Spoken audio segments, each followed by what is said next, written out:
Mike Owens with Inside Fighting here, joined today by John Woods, who coached at UFC 306 main event, now is in Salt Lake City coaching for the UFC 307 main event. John, I imagine a very busy couple of weeks, but how are emotions ahead of what was a fantastic result from Merab and obviously shifting gears towards Khalil? Yeah, man. Thanks for having me on first. And crazy couple weeks, crazy 2 months, man. It's been nonstop, and it's going to be nonstop from here all the way to I think end of November. Now we're booked out, and but yeah, it started off with Cody deal and that whole fiasco with the contenders deal, and rolling into Merab's fight week and then having great success there, and then right out to we had a few we had like 4 or 5 fights blended in, smaller fights from there, and then now out here a couple weeks early for Khalil's fight with UFC 307. So it's been pretty nonstop, and then I got Vince Morales, who just got back in, got the short notice call, so I'm actually hopping on a plane. I don't even know what day is it. Is it Tuesday? Tuesday? Yeah, so I've hopped on a plane Thursday, fly out to Paris for a couple of days, and fly right back to Salt Lake. So fun stuff. I was going to ask you, I was going to shout out Vince because it's important we mention him as well, and I'll also be in Paris, so very excited to see his second stint in the UFC in person. In terms of your coaching career, in terms of syndicate, forgive my ignorance, but is Merab your first world champion out of the gym? So he's the first one that's been like training at the gym for the last 4 or 5 years that is full time at the gym now. I've been working with Wei Lee for her last I think 3 or 4 camps now. When she I started working with her when she won the belt back from Sparza. So I've been doing I think it's 3 maybe 4 camps with her. So I've been kind of running the MMA show out there for on that side, and but she's not really like a homegrown out of syndicate, and then Marab obviously had his first stint in New York with Sarah Longo, but he's been with us for about like I said 4 years I think now. A couple fights before Aldo's when he started coming out and training with us, so he was the first like real like full on team teammate that went out there and did it, and then obviously Khalil's a homegrown guy, so it's been it's big, man. It's cool. I have to ask, and I've had the pleasure of bumping into Merab on my travels covering fights a couple of times, and he's certainly a character, and I can't tell if knowing Merab very briefly as I do, if he's the type of guy after winning a world title to go out and celebrate for a couple of days, or if he's the type to want to get back in the gym and work on little technical things that he's not happy with in the fight. So how does Merab Dvalishvili celebrate winning a world title? So we had the he doesn't drink, he doesn't party, he's not that kind of guy. So we had the after party. He went out, and I mean there was hundreds, if not thousands, of Georgians at the club and mobbing him, and he had his moment there.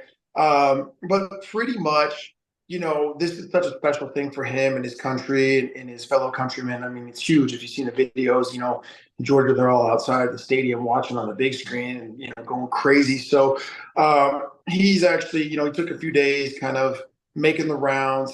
I think he's in Portugal right now, and he's going to fly to Georgia to go home and have his heroes welcome. And then he's pretty much coming back and getting back at it pretty quick. He's a guy that definitely he's back in the gym usually, a couple days after the fight. This one's a little bit different, and he's earned it. It was a long camp, long hard camp, and obviously this is something that is so special to him and to his people that he's going to go share it with them, but he'll be back and right back in the gym, right back at it. We've already had discussions of, what we want to work on, what we want to improve. So he's definitely that guy that likes to be in the gym ASAP.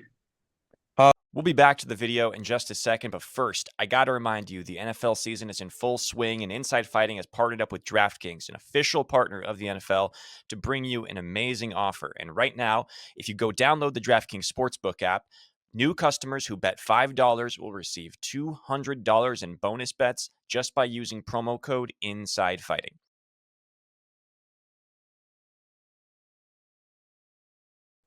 How do you reflect on the fight? Have you had a chance to watch it back? And if so, what do you make of it? I actually did watch it back just a couple days ago or yesterday. I think I watched it finally for the first time. Um, you know, it's one of those things where everybody's like, "Oh, you didn't stand and you didn't do this, you didn't do that." It's like, listen, styles make fights. Do you want us to go out? Like, do you think our game plan, me as a coach, is not to have him go out there and get knocked out? That's not what we're there to do. Mm, Everybody thought that was going to happen. Everybody thought, oh, he's going to just, they wanted the Ben Askren flying knee knockout from Masvidal mm, kind of thing, and that wasn't going to happen. And it really was. Sean's a very good fighter, like I've said. Tim's a good coach, and they've done very well. But there was definitely things that were going to be exposed in that fight, and I think Merab exposed them. He stated the game plan. And unfortunately, to win that fight, our best bet wasn't run headfirst into the fire and exchange punches and just let this guy knock us out. So he stated the game plan, and I thought he was very dominant. I think you give Sean maybe one round. I think you give him one round. I don't know how that anybody gave him two, to be honest. I don't think it was any kind of controversial deal. He got mauled. He got taken down with such ease. He was held and controlled. And the other side of people, oh, you didn't do this, you didn't do that. What did Sean do? He did nothing. Like mm, he couldn't hit us. It's his job too. Like I love like the people are, oh, you should have, you didn't do this. Listen, the other half of the fight is him coming to us and trying to knock us out. Go ahead and do that. And he couldn't. So sorry. Like we stopped somebody from doing what they wanted to do, and that's what every fight is. You're training against somebody who is trying to stop you from doing what you want to do and trying to implement their game plan. So I thought we had a very dominant win. I'm extremely happy for Merab. I think that, I've said this before, Merab is still getting better. He's still green in MMA. I think Merab's at like 50% mm. of where we're going to see him. If you notice each fight, he's getting better. He's getting more technical. One thing we've worked on, you can't do too much with a fighter too quick. One thing we worked on is instead of spamming 57 takedowns, let's get 10 takedowns and let's make 5 of them really stick and work and make the person tired and grind. Now let's start to be able to control on the ground. Now let's start to work on our ground and pound and controlling and punching. Now the next thing we're going to work on is really to look to finish fights. Like he's got those things mastered. Now we're going to look at ground and pound to taking submissions and something, instead of just controlling and making people tired, we're going to get somewhere with it. So I do think that he's still getting better in everywhere, and you're going to start to see submissions happening, TKOs. You're going to start to see knockouts. His striking is getting better. Everything's getting better. So, as we go, it's just going to keep getting better. And like I said, his performance, I thought he did what he needed to do, and I thought it was a very it was great. It was a very well executed game plan. You've kind of stolen my next point there, John, because that was something I wanted to mention, which I would imagine when you look at Merab's style, which is so much based on pace and pressure and, energy. That's the perfect base for a coach like you to build skills from. So I guess the question I want to ask, and I suppose you've answered it to an extent, is how coachable is Merab relative to his current skill set? Because I'd imagine there's a lot that he Dude, expands upon. amazingly coachable. It's actually surprising to me how coachable and how well he listens. And it's awesome. As a coach, you want to be able to relay to somebody a message inside the gym where they learn, and then you want to be able to relay it in sparring and relay it to the fight. And that is just something that, honestly, when he first got there, he's such a madman. He's everything you think in the gym. He's a crazy man. He's a little Tasmanian devil bouncing off all the walls constantly, Mm. going at it with somebody and doing something. But he listens and he learns. I really did. I thought we would have a problem there. But like the first time I started training him, I said, man, this guy picks up stuff quick. And even when you don't think he's listening and learning, he really is. Because like there's times in class you'll do and he's, kind of doing his thing, but then you go to sparring and he'll do exactly what you taught. He'll do exactly what you showed in practice, exactly what you wanted him to do. And it's been amazing. It's been really, really awesome. And that's the part where I think we've just kind of clicked. The way, I relate to him, he understands, he hears at the fight, he listens in the fight. It's really, really good. He's very, very coachable, and he learns at a great rate. So it's awesome. As I mentioned there, one of Merab's key skill sets is his pace and his pressure. And I think I've kind of had this theory for a couple of weeks, and I want to kind of run it by you. It was something I was discussing with Mario Batista in the lead up to his fight against Jose Aldo, which is 2024. You look at the likes of Merab winning a world title. You look at Belal Muhammad winning a world title. Dricus du Plessis and what he does in his title fights, and Raquel Pennington kind of leads into this. It feels like pace and pressure is what is kind of winning a lot of these guys and girls world title fights. Have you kind of noticed that trend? Is that something that you've seen out of interest? Yeah, I mean, it's always it's an ever shifting landscape with this kind of stuff. What, it just happens to be right now that those people are the ones that are getting it done. But I mean, we've had great strikers, you've had great wrestlers, you've had this great jiu-jitsu guys. Like it just flows, and that seems to be the flow right now of the people that have, the grinders. Let's be honest, like the grinders are always usually the ones that are going to get the last shot of the title. And I think everybody those guys do is just, it's kind of coming. Everybody's persevered. Everybody else has fallen off. So those guys that are such grinders and such, can keep that pace, they're all succeeding right now.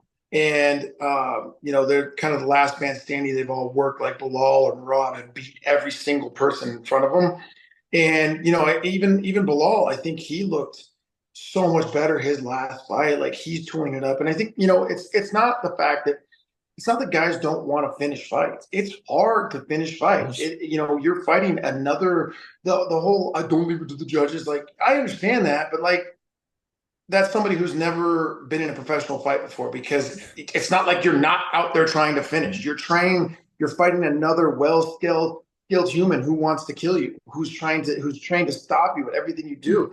So there's a little more to it than don't leave it to the judges, but I think that pace and that grind, it is, if you have that skill set, it is a weapon that if you are able to learn and if you are able to, pick up techniques, man, dude, to have that in your back pocket is such a great weapon that a lot of times can't be taught. It can't be trained. That the gas tank that Bilal has, the gas tank that Merab has, Drake is even someone like Drake is, people always, he's got cardio issues. No.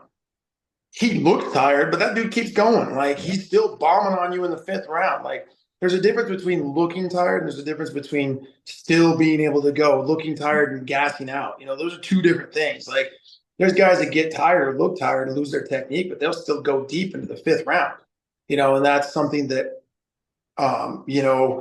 when you were able to go deep into the fifth round, someone like Rob, who just keeps, like, he's a guy that literally gets stronger as it goes. I'm not kidding. I was watching him spar sometimes 8 to 10 rounds, and not on purpose. Like we would do our 5 rounds, 6 rounds, and then he would sneak off and go, in the corner when I was going with somebody else, and I'd see him sparring more rounds. He'd spar, like, he's just a guy that keeps, his first 2 rounds are just warming up. Like he keeps going. And that's something that, man, it really is priceless. So as a fighter, and you're coachable and you have some talent, that's obviously, you see that you can win world championships off that. Let's move the conversation a little bit from the recent past to the recent future, because as we mentioned, you're in Salt Lake City getting Khalil Rountree prepared for his world title opportunity. Just out of interest, and this is a very broad question, so answer it however you like. Can you draw a parallel between Merab's situation as world title challenger and Khalil Rountree's situation as world title challenger? I mean, completely different styles, but just in terms of the positions that they're in their careers. Man, I don't know. I don't know that there's necessarily a parallel that can be drawn there. Two different sides of the spectrum. You've got a guy like we just talked about that's like grinding, had to work through it. And Khalil's been doing this for a long time. He's been doing this and grinding at it too. But just two completely different styles and skill sets that got them to the dance, and I don't think they could be any polar opposite of, the kind of fighter that they are. But it's so awesome. Like they're both, one thing with our gym and team, we have a good culture and good group. Like there's no egos, there's no assholes on our mat. And, those guys are shining examples of people that come in and do their work, and they're good teammates and they're good people, and they earn this and they deserve it, So I'm super stoked to just see both of them shining at the right time. At the same time, which is, it's to have back-to-back title fights and 2 pay-per-views back-to-back is pretty insane. So, I couldn't be happier for both of them. And they're both just like, they're great guys. But past that, like I said, they're pretty, polar opposites. I had a feeling you might say that.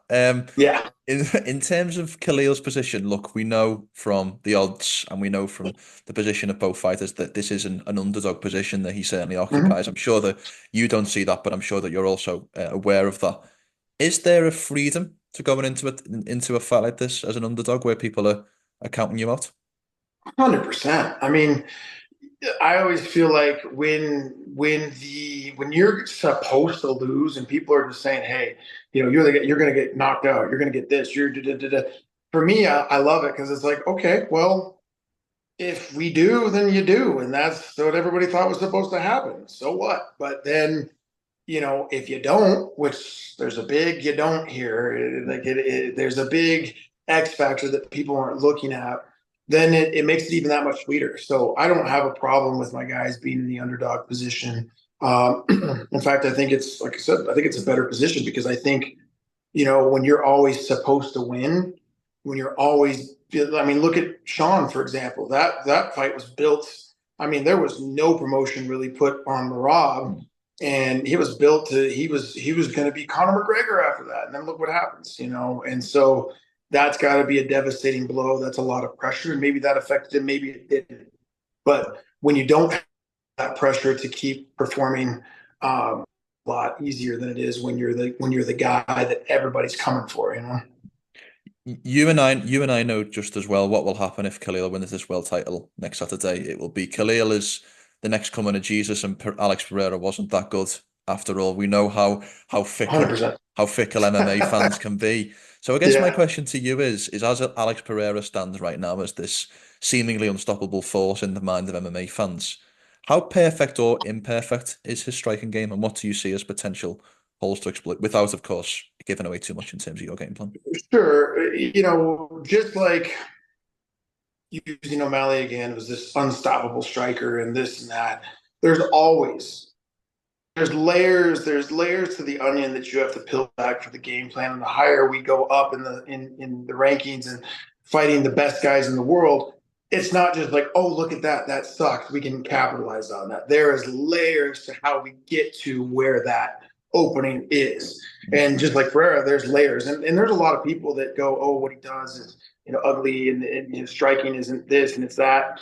And that's just something I refuse to buy into. Like Alex Pereira is Alex Pereira for a reason. One, the guy's got hammers for hands. Two, I think he lulls people into that, like, hey, I'm making mistakes and, come and get me. And then boop, you're waking up on the canvas. So he's very good. And we're not, and I like I said, I refuse to underestimate how good, no matter sometimes how ugly things might look or maybe unconventional, but unconventional works just as well as conventional if you know what you're doing. If you're an unconventional fighter striker, but you have timing, which that dude's got timing, that dude, brings you into a firefight and then knocks your ass out.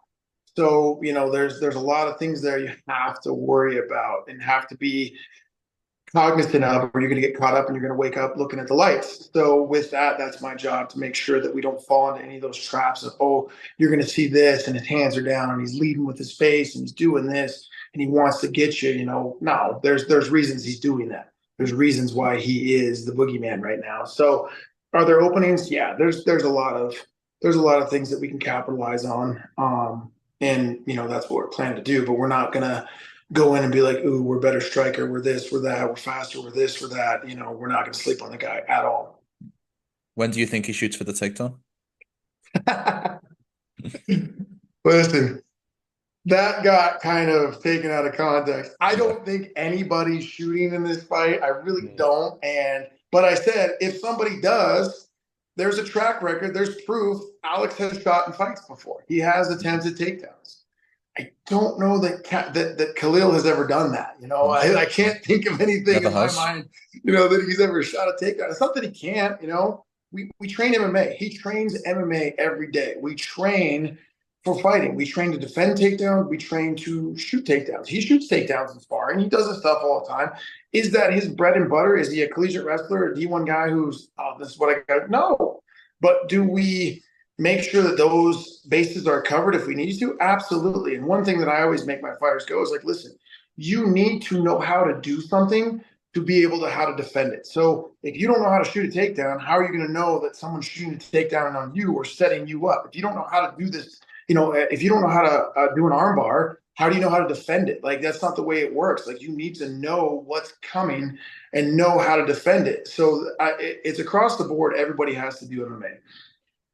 With that being said, I don't see these guys, shooting takedowns on each other, unless one of them's rocked and, about to go out and it's a panic shot or anything like that. I see two guys going out there and, just knocking the piss out of each other. And, the other side of that too is I could just be saying that because we're going to go out and shoot a takedown on him immediately. I don't know. Maybe that's the game plan. Maybe we go out there and round one and just start spamming takedowns. We'll have to see. Maybe that's their game plan. Maybe that's their, obviously I'm not going to sit here and tell you exactly what we're doing, but those are all options. It's MMA. They're all options on the table. The last question from me, John, and thank you so much for your time. Really do appreciate it. I think your situation kind of perfectly encapsulates the sport of MMA because you win a world title and then the following week you're back on the road cornering another guy for a world title. It kind of shows how you're all, 1 minute you're the current news and the next minute you're old news. So perfectly encapsulates the sport of MMA. But what would it mean for you to get this second belt with Khalil and have two champs in just over 3 weeks' time for yourself, for Syndicate MMA, and for all you've been doing in your wider coaching career? Man, obviously this is the highest level. This is the Super Bowl. This is what, as a coach, as a team, at the gym, everybody wants to get to the UFC. Everybody wants to be a champion. I'm so happy. First and foremost, I'm so happy for these guys. This has really, this is their moment. I've always said if my name gets mentioned or I get to do these interviews, it's because these guys, I've done my job and these guys are out there killing it. So extremely happy for them. They've earned it. Two, the gym, the team, obviously things like this, when you see your teammates and people that you're training with, goals that seem outerworldly, that like things that you just, oh my God, how could I ever do this? To see guys that you talk to every day, that you train with every day, that you punch in the face, they punch you in the face, every day, it is huge for morale for the team. It's huge for everything, and we're on a hell of a, we've had a hell of a year. This year it's unreal. I think we've won like 4 titles in the last 2 weeks alone, and hopefully 5 coming up. But it just means, it really just kind of goes to show what's happening in our gym, the culture, the coaching staff, the teammates, everything down, like I said, even the front desk staff. We've made a lot of changes over the last couple of years, and I think we're honed in on what we actually need to be doing. I've made a lot of coaching changes for myself and how I do things over the last, 2 years. And it really, just kind of tells us we're on the right track, and I couldn't be happier for everything. So it means a lot, man. Win or lose, it doesn't matter. We still have an awesome gym. We still have an awesome team, but the win, is pretty sweet. I love it. Well, John, thank you so much for your time. It was really great catching up. Great to see you with the success of Merab, and I truly wish you the best of luck with Khalil next Saturday, Appreciate it. and also with all your other fighters throughout the course of the year. Appreciate it. Hopefully, maybe I'll see you out there in Paris.